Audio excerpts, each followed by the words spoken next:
So if you are part of the Grammys Academy, this is for you. Hi guys! If you're new here, welcome to my YouTube channel, and if you're not new here, thank you for coming back. I'm so happy that you're all here, and I'm so excited for this week's video. If you don't know me, my name is Mare, I'm 19 years old, and I've been making fangirl, book talk, and Swiftie content online for about 5 years now. Let's get right to business though. As February approaches, I think that it's a great time to talk about Super Bowl Sunday, hot people version, aka the Grammys, which are coming up quickly. I love the Grammys. I wish the Grammys happened 5 times every year instead of 1. Where else are we seeing Harry Styles and Taylor Swift talk? Where else are we seeing Taylor Swift singing along to Fast Car? You don't. So every year, me and my younger brother make a list of our Grammys predictions, and we compete against each other to see who's more accurate, and he has beat me without fail every single year. I've never won. Here are our predictions. If you want to see the full list, check out my TikTok because that's going to be where I'm posting them. But for now, we're just going to be chatting about a few categories. Cutting myself off before we talk about categories, I have some requests. So if you are part of the Grammys Academy, this is for you.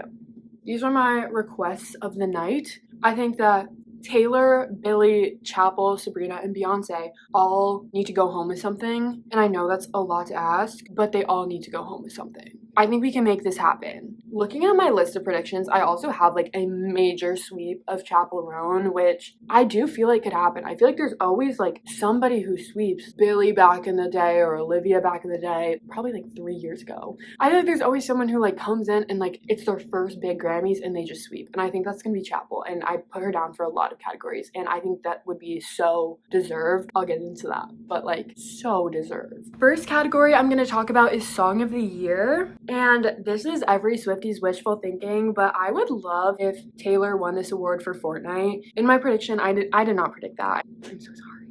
I predicted Good Luck Babe, and I would be like thrilled, beyond thrilled if that won. I think it will. I would love if Taylor won Song of the Year. Like, we Swifties know, like, she's never won that award before, and we know, like, her songwriting is everything, and she's been nominated for Song of the Year, I'm pretty sure, more times than any other songwriter has. I just think, like, Fortnite finally winning that award would be, like, the, like, shut up and f you to the Swifties who, like, don't think that her songwriting and her storytelling is, like, comparable in Tortured Poets to, like, any of her other albums. And I don't even know, like, where this comes from. Don't even get me started talking about the Tortured Poets department because I'll never stop. I'm serious. I think this would be, like, the biggest, like, I just won the album that you hate. I just won Song of the Year. Like, I don't know. I think that would be really iconic. I think Fortnite is like a beautifully written song. I think the outro is like freaking peak music. Like, oh my god. Thought of calling ya, but you won't pick up. I would love if that won. But Good Luck Babe, I would also like die because I love that song. And that's another one where like I freaking levitate to that song.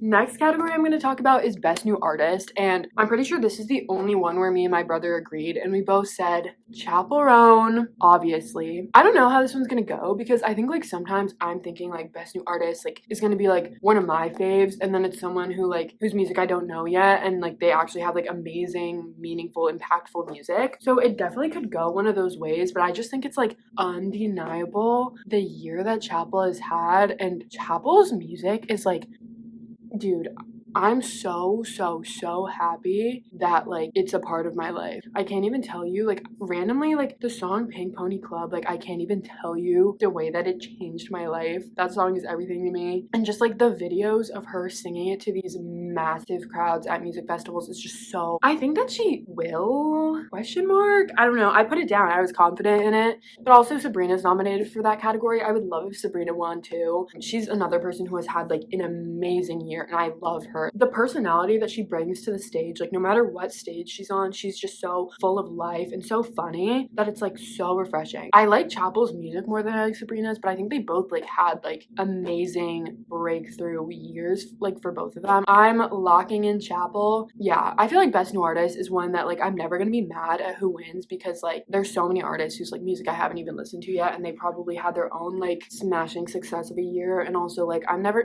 gonna hate on like a new artist who's like making making it big, you know what I mean? That's my 2 cents on that one. Now buckle up, because we're gonna talk about album of the year, and there's so many like amazing contenders for album of the year. Let me check what my brother did Hit Me Hard and Soft, like amazing album. I love that album. But I went ambitious. Go big or go home. It's the Grammys. I'm never gonna not lock in my prediction of Taylor. I did it last year. I predicted Midnight's. I was unsure of whether Midnight's was gonna win it, but I had to vote it, because you can't be caught like lacking. Like you can't like be like, ugh, like I knew Taylor was gonna win. No, like I knew Taylor was gonna win. I hope Orchard Poets Department wins album of the year, and let me freaking talk about why. And just a disclaimer, like when I start talking about this album, I will never stop. I genuinely think this is Taylor Swift's best album. And the anthology too, like all 31 songs.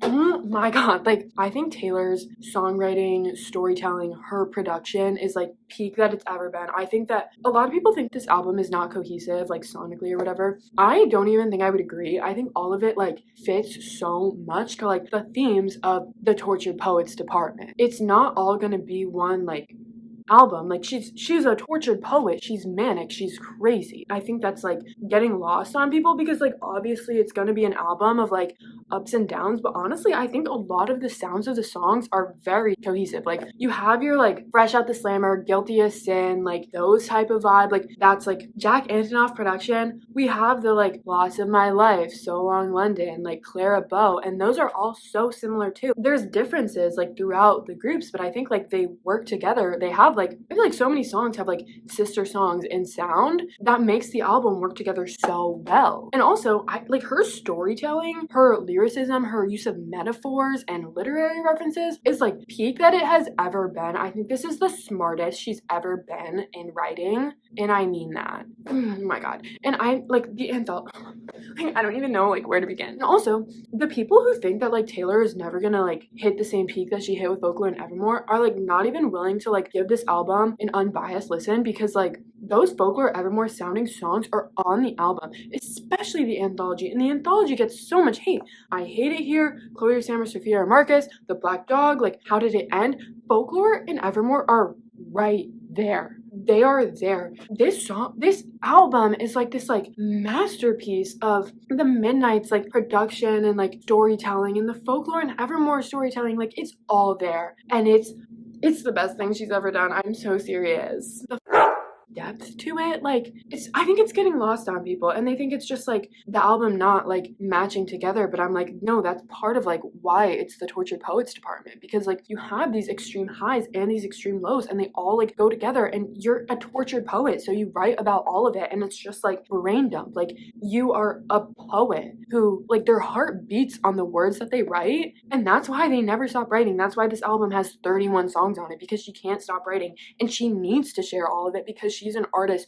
She's a tortured poet. She has to share it all. She can't just like keep it locked up, or else she's gonna like drive herself crazy again. All of it needed to be shared. The anthology, like, and what the hell? Because I always see that like people think that like the quality of songs declined on the anthology, and I'm like, I think the anthology has like some of the best songs Taylor's ever written. Talk to me about Peter. I think that song outsells everything she's ever done. Like, it's like the girls who get it, and I knew that I was gonna get it, but I thought that people would eventually, like, come around in a way that, like, I'm still not seeing it. Like, my friends think it's, like, funny. Like, it's, like, a diss to be, like, not the Tortured Poet stan.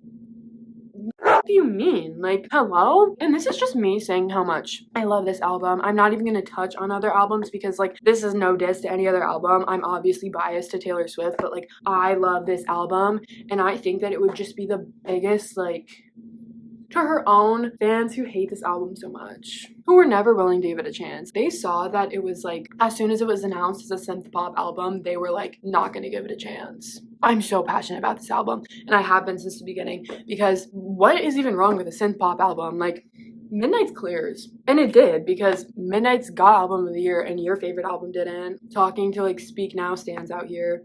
I don't know why I said that. I promise I have nothing against Speak Now. It was just the first album that came to mind. I'm sorry, this is like really aggressive. I told you I feel so strongly like this album.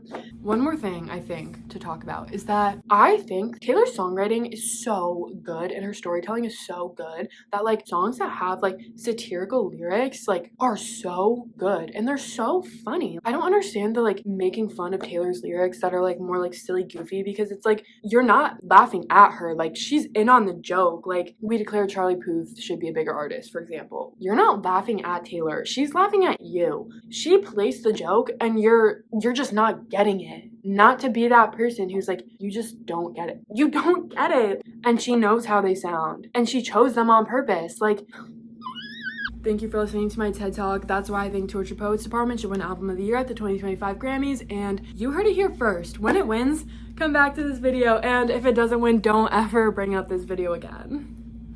Now, obviously, like, if it doesn't win, I won't care because I love so many of the albums that are nominated this year. Like, it is truly a stacked lineup that, like, every single category, there's, like, really no, like, wrong choice. It's just, like, I love so many of these, like, big pop girls, and I want them all to, like, be happy and, like, go home with something this day.